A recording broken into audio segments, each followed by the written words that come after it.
Assalamualaikum warahmatullahi wabarakatuh. Jumpa lagi dengan saya Rizky 03 Kebumen. Salam ternak, salam ngapak.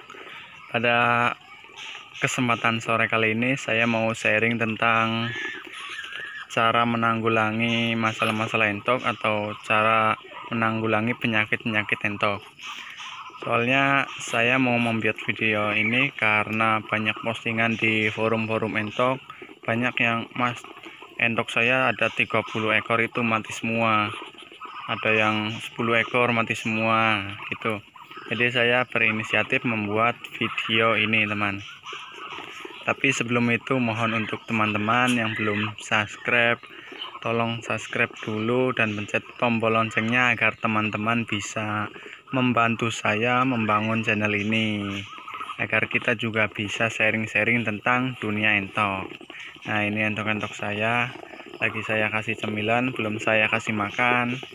Cemilannya cukup gabah atau padi teman. Nah, sebelum ke topik pembahasan, saya mau memperlihatkan produk-produk saya yang lagi pada nelur teman nih. Teman-teman harus melihatnya. Nah, yang di sini masih angrem teman. Dan yang ini sudah telurnya 1 2 3 4 5 6 7. Sini masih kosong. Di sini ada 3. Di sini kemarin baru menetas teman yang ini. Nah, di sini ada 1 2 3 4 5 6 7 8 9 10 11 12 13 14 15 16. Yang ini ada 6. Yang ini masih kosong, yang ini masih 2. Nah, itu ya teman. Produk-produk saya atau indukan-indukan saya dan daerah saya lagi pada bertelur. Alhamdulillah teman. Nah, kita langsung saja ke topik pembahasan yang tadi, cara menanggulangi masalah atau penyakit pada entok. Nah, di sini yang saya mau bahas itu ada 2 versi, yaitu biasanya entok mati karena sudah lama di kandang, atau entok baru yang baru beli itu mati gitu ya. Nah, saya ini entok mau ganggu yang lagi kawin teman, saya usir dulu. Ini yang lagi kawin. Nah, biasanya teman-teman kalau membeli entok itu langsung dicampur dengan yang lain. Misalnya ini entok lama, teman-teman membeli, otomatis biasanya teman kan langsung mencampurnya. Nah, itu sangat rawan teman, karena kita tidak tahu entok itu membawa virus atau tidak. Nah, itu ya, kayak orang yang baru pulang dari perantauan itu kan pasti dikarantina. Nah, saya sarankan untuk entok yang baru itu dikarantina terlebih dahulu 3-5 hari. Nah, misalnya di sini nih kita karantina di kandang yang di rumah atau kandang yang lain gitu teman.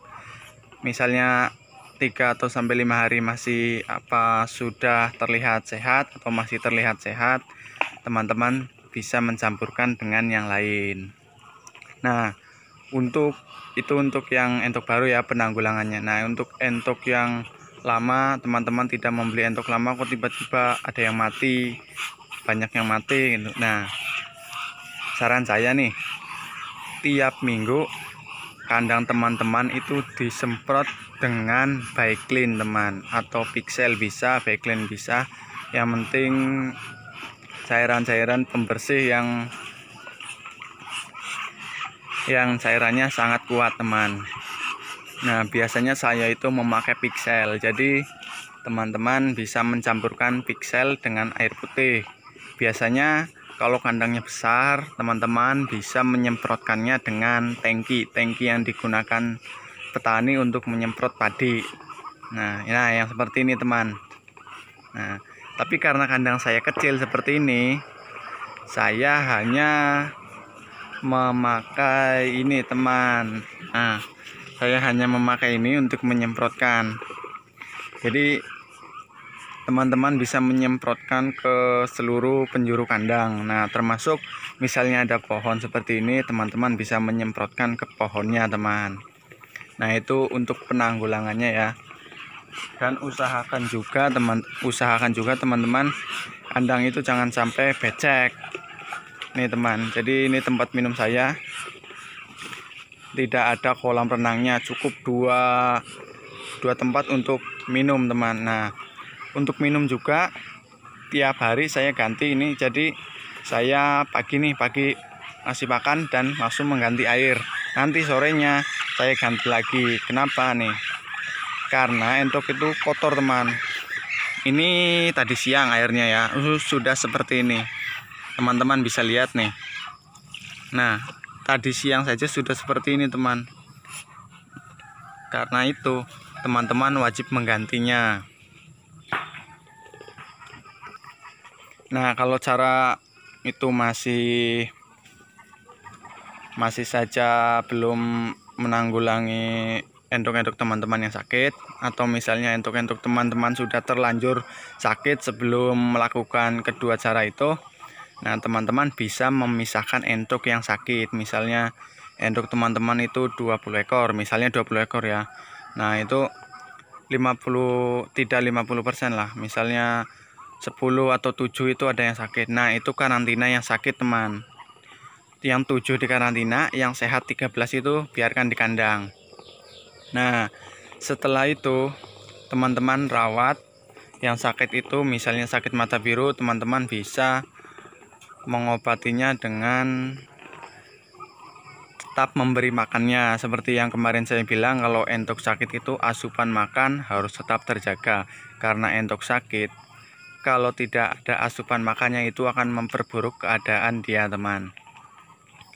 Nah kalau misalnya yang sakit itu tadi 7, itu yang dikarantina yang 7. Nah misalnya sudah kena 50% dari 20 indukan atau 20 entok, ada 10 entok yang kena. Nah itu bisa karantina yang sehat saja. Yang sehat itu dipinggirkan dan yang sakit biarkan di kandang ini. Nah tadi untuk penyemprotannya saya belum lengkap. Penyemprotan bisa dilakukan seminggu sekali, itu untuk menanggulangi. Nah misalnya kayak seperti tadi, untuk teman-teman sudah kena penyakit 50%, 50%-nya biarkan di sini, 50%-nya karantina di rumah yang sehat. Nah kalau mau aman, cara penyemprotannya itu yang sakit tadi keluarkan dulu dari kandang. Nah kandangnya semprot teman-teman, jangan lupa tempat-tempat makan, tempat minum juga disemprot. Nah setelah 2 jam teman-teman bisa memasukkan entok yang tadi teman. Seperti itu ya teman. Nah kalau misalnya itu sudah dilakukan tapi tetap mati, usahakan kosongkan kandang terlebih dahulu. Kosongkan ada seminggu atau 2 minggu, tapi penyemprotan tetap rutin teman. Setelah sudah 2 minggu atau seminggu lah, 2 minggu lah, maksimal itu 2 minggu, isi kembali dengan ternak-ternak teman-teman. Yang penting sudah disemprot secara berkala teman. Nah mungkin hanya itu yang video ini saya sharingkan pada video ini. Pada intinya itu teman-teman harus tetap menjaga kebersihan entok, jangan sampai becek. Usahakan seminggu sekali disemprot. Jamu-jamuan dipakai, jamu tradisional ya yang saya anjurkan. Atau kalau tidak mau pakai jamu ya pakai daun pepaya dicampur dengan dedak, dengan nasi. Kalau ada entok yang sakit atau entok yang baru, dikarantina terlebih dahulu. Misalnya banyakkan yang sakit, ya yang sehat dikarantina. Kalau misalnya banyakkan yang sehat, yang sakit dikarantina. Itu ada teman saya. Jangan lupa kalau yang sakit sudah dikarantina, asupan pakan harus tetap terjaga. Nah mungkin hanya itu ya teman-teman. Maaf kalau kurang jelas. Kalau ada yang perlu ditanyakan silahkan di kolom komentar. Kurang lebihnya mohon maaf dan terima kasih. Wassalamualaikum warahmatullahi wabarakatuh. Salam ngos.